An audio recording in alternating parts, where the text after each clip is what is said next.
Hello, my name is Rosa, and I'd like to welcome everyone to the Tuesday Well Meditation. Tonight, you join me from my home in the south of England. This sacred time and space is devoted to our shared practice of entering stillness together and of giving together. Let us first surround and protect ourselves with the love and the grace of God.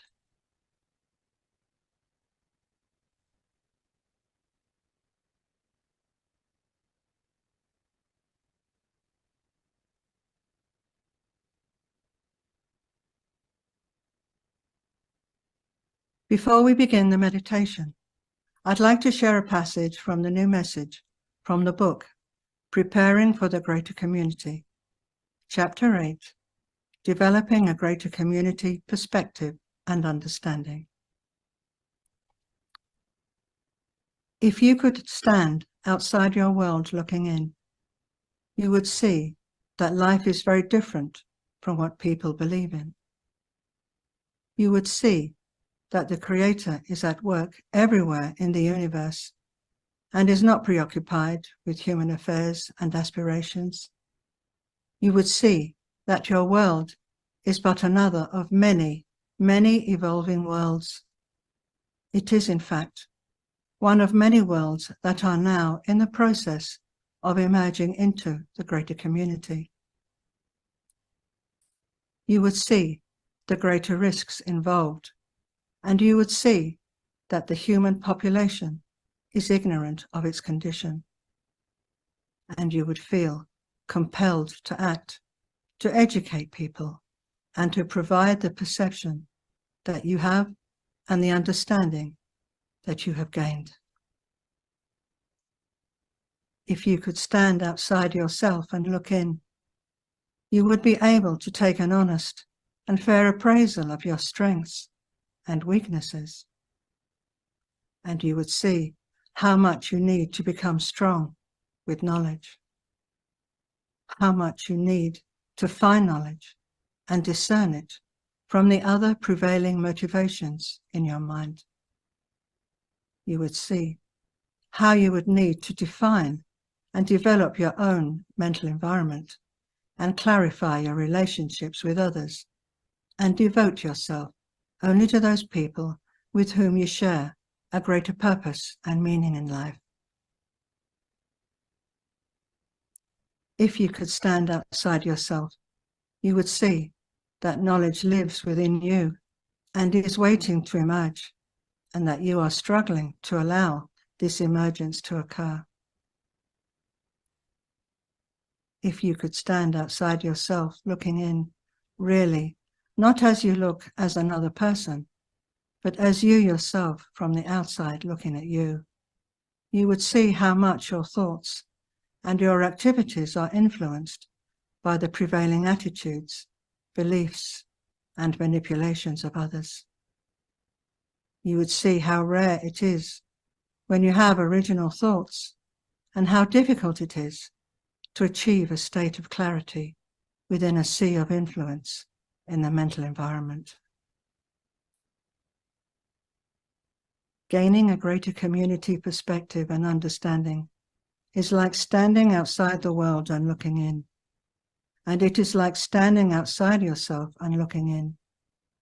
Not critically, not fearfully, not hopefully, but with clear eyes, real discernment, with the strength of knowledge, which can see clearly and know what is real from what is not, and can tell what is genuine from what is not, and can separate what is valuable from what is not. Enough people in the world need to cultivate this perspective. It will be the result of their preparation in the greater community way of knowledge. It will be the result of their having the courage and the integrity to learn about life beyond their personal sphere and to gain a greater understanding about the course and destiny of human life. It will be the result of their greater community education It will be the result of taking the steps to knowledge. Developing a greater community perspective and understanding will give you the vantage point from which to understand and to discern the activities of greater community presences in the world today. From a purely human viewpoint, you will not be able to understand these things, and you will not see them clearly. You must gain greater eyes and a greater discernment. Humanity has this capability, and it has this great need.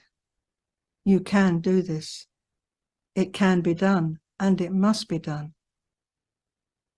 And you will find that your discernment will not be carried out by you alone, but will be the result of many people pooling their intelligence to create a group mind focus. This creates a strength in the mental environment that an individual alone could not produce and direct. It is said in the way of knowledge that there are no great individuals. There are only great relationships. How true this is, and how important this will be for you in cultivating a greater intelligence and awareness within yourself. For it is known that anyone can make an error at any time, and that the greatest prevention against making such errors is to have another set of eyes, another intelligence, looking with you, to share in the looking, to join in the looking, to develop the discernment together, to develop the strength together, to experience the grace together. That is why the way of knowledge is the way of relationship. It is the path of joining. Here you give up your ambitions for personal enlightenment and instead begin the real spiritual work of beginning the reclamation of knowledge within yourself and developing the essential aspects of wisdom that will enable you to be in relationship completely and to build the group mind in knowledge that we are speaking of.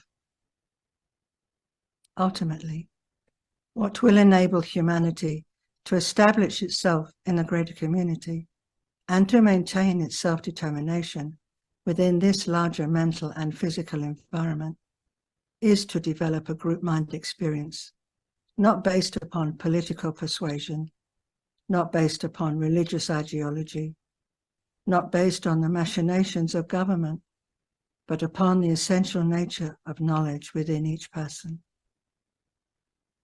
Here the group mind experience is not produced by millions of beings, but by small groups who are able to look for everyone.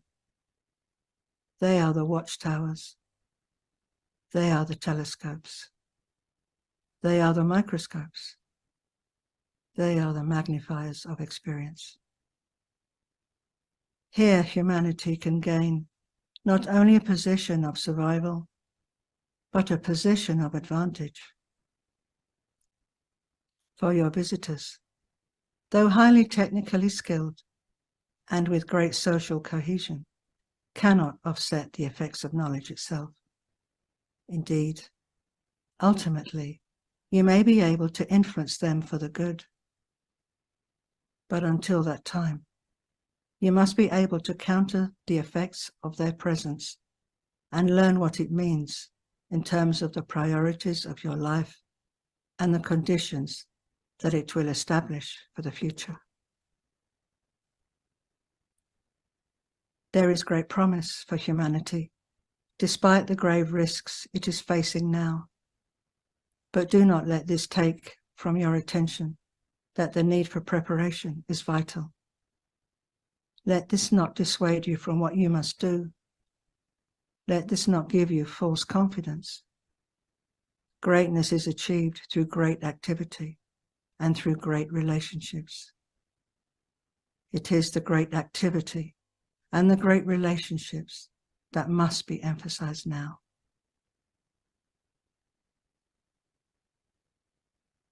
Please join me now in a 30-minute stillness practice. Take whatever time you need to read your own step and enter stillness when you are ready.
Nasi Nobare Koram. While we are in this place of stillness, I'd like to share a passage from the New Message, speaking about the messenger, from the Revelation, the Assembly, as revealed to Marshall B. and Summers on February the 16th, 2013, in Boulder, Colorado.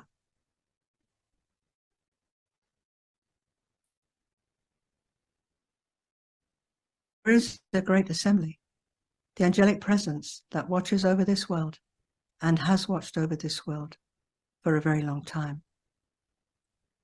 How different this is, however, from people's notions and beliefs. The way that such great beings have been portrayed in the past in your books on religion and in the testimony of certain people. God is not managing the world. God is not running the climate. God is not moving the blood through your veins, or pouring the waters over the cliffs, or germinating the seeds in the ground, for that was all set into motion at the beginning of time. But God has assigned a presence to watch over the world through all of its chaotic and tragic encounters and episodes in history, watching for those individuals who show greater promise, bringing things into the world at key turning points in humanity's evolution, and sending one of their own into the world to bring a new teaching and a new understanding, to change the awareness of humanity and to alter, if possible, the course of humanity in a positive way. Those who you honor as the great messengers, the great saints, the great teachers, such as the Jesus, the Buddha, and the Muhammad, come from this assembly, you see. But when they are in the world, they are human beings. What distinguishes them is that they are here on a greater mission, with a greater set of responsibilities and a greater accountability to those who sent them. Their lives are trials. Their lives are demanding. It is not a journey for the faint of heart or for those seeking pleasure and repose here on earth. The assembly watches over the world, listening, waiting for those requests that are truly authentic and represent an honest appeal, particularly if they mark a turning point in a person's life, particularly if they show a greater demonstration of a desire for contact, not born of ambition, not born of foolishness or experimentation. It is the signal that someone is ready to begin to awaken. Only heaven knows what this signal is, what it sounds like, what it means, and how it should be regarded. For you here on earth, the assembly is like heaven, a bridge between this world and your ancient home, from which you have come and to which you will return eventually. No one understands the life of the messenger, but everyone can receive the gifts of the messenger, which are gifts that are greater than any person could ever give to the world. Gifts far more long-lasting, pervasive, powerful, and inspiring than any person could ever create or invent. People may have compelling ideas, but nothing that can transform the life of a person in the most natural and beautiful way. That must come from heaven. It must come through the assembly that interprets the will of God. For God of the universe is far too great to be preoccupied with this world. The God of countless galaxies, dimensions, and creation beyond the physical manifestation, which is even greater, so great that there is no possibility that you could comprehend its scope and its great inclusion in life.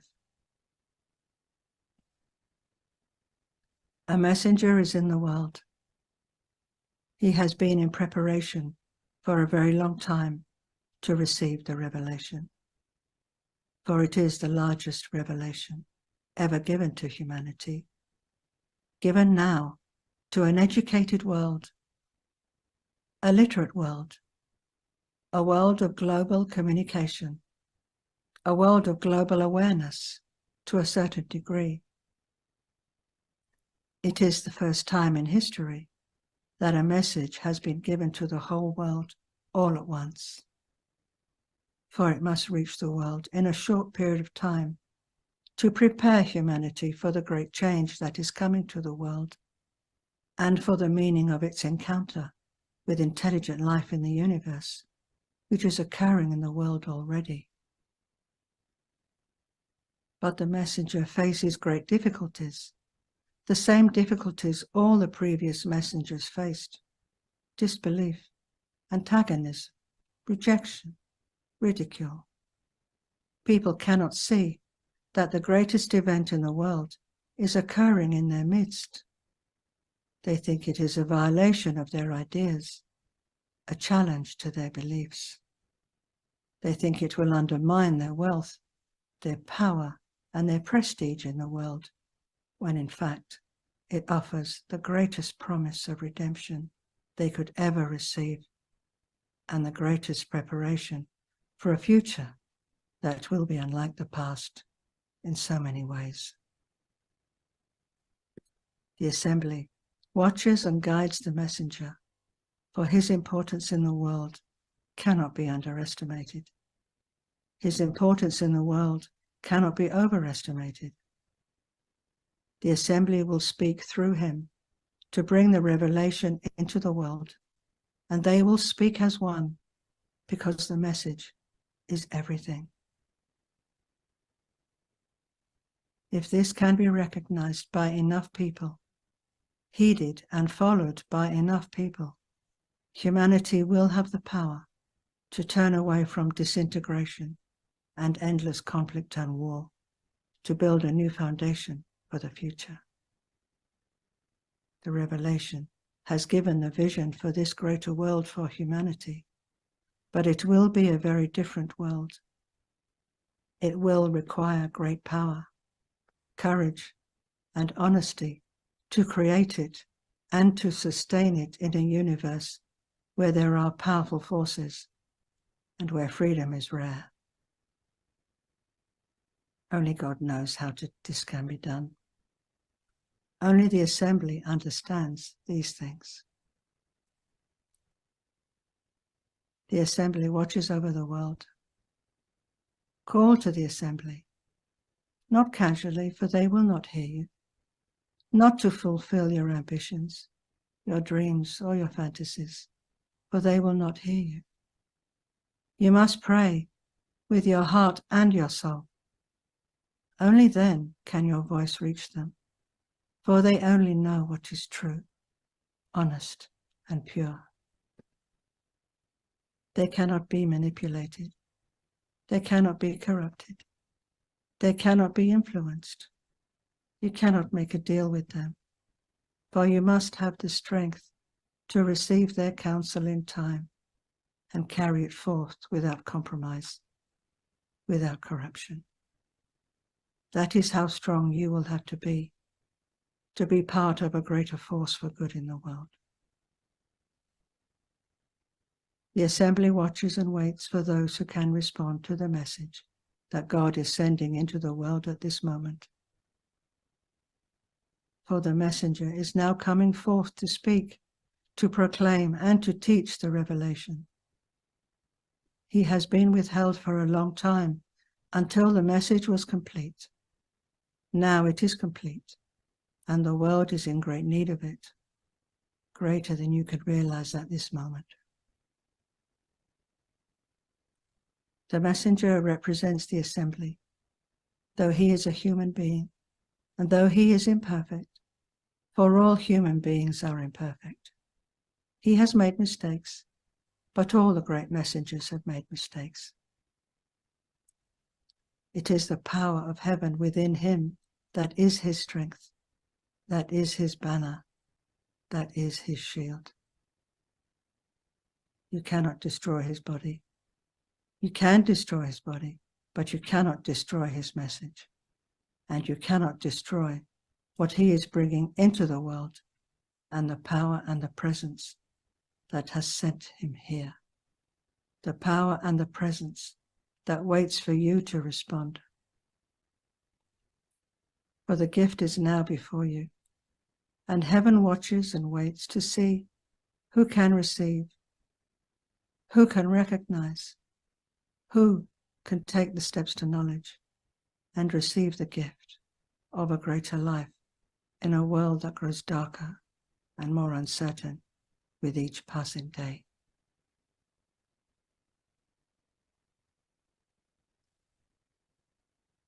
Let us spend a few moments together to be with Marshall and send him our love and strength.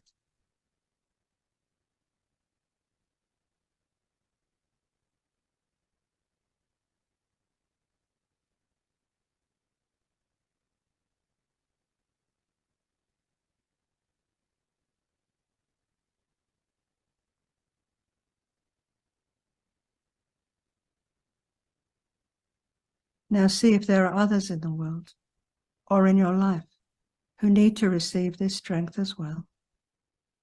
If so, spend a moment sending strength or another quality to these individuals.